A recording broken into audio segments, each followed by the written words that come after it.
Assalamualaikum warahmatullahi wabarakatuh.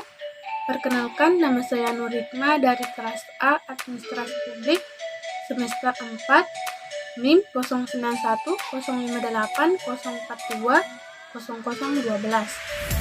Pada kesempatan kali ini saya akan membahas mengenai good governance.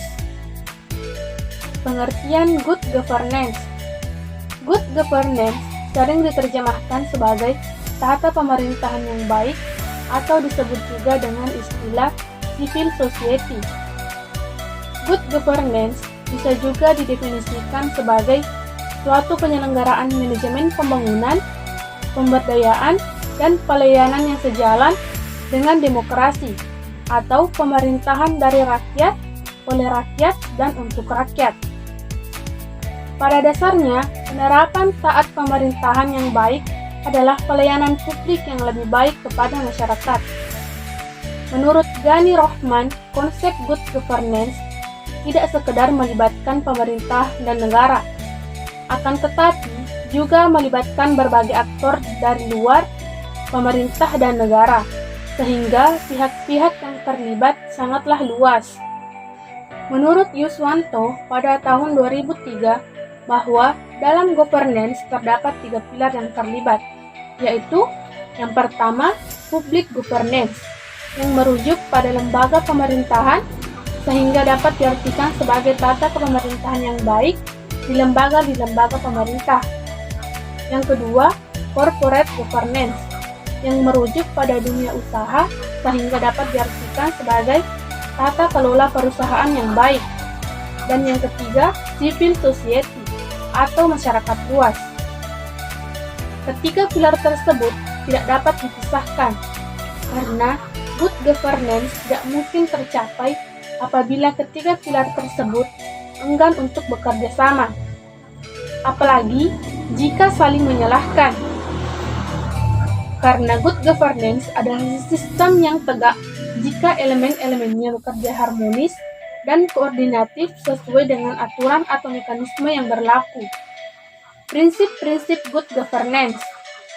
Prinsip-prinsip good governance menurut Henry Fayol terdapat 14, di antaranya yaitu: yang pertama, pembagian kerja yang berimbang; 2, pemberian wewenang dan rasa tanggung jawab yang tegas dan jelas; 3, disiplin; 4, kesatuan pemerintah; 5, kesatuan arah; 6, mendahulukan kepentingan umum di atas kepentingan pribadi. Yang ketujuh, penggajian; 8, pemusatan wewenang; 9, jenjang jabatan atau hierarki; 10, tata tertib; 11, keadilan; 12, pemantapan jabatan; 13, prakarsa; dan yang ke-14, solidaritas atas rasa setia kawan. Penerapan good governance pada sektor publik.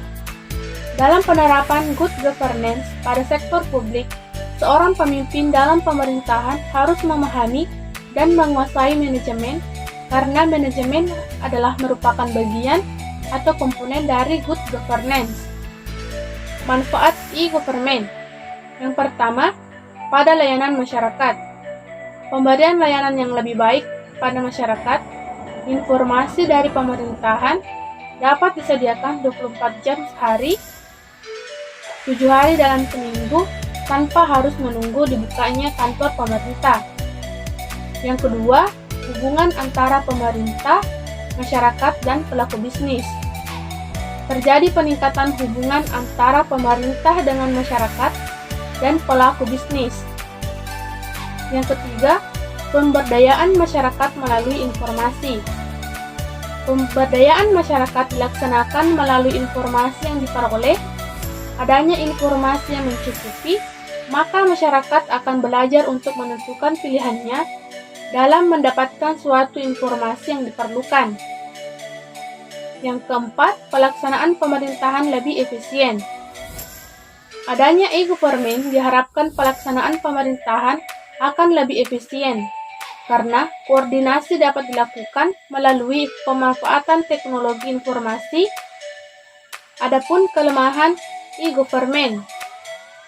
Kelemahan utama tentang e-government adalah kurangnya perhatian dalam akses publik untuk hal-hal yang berhubungan dengan internet, informasi di web, dan agenda tersembunyi dari kelompok pemerintah yang dapat mempengaruhi dan bias opini publik.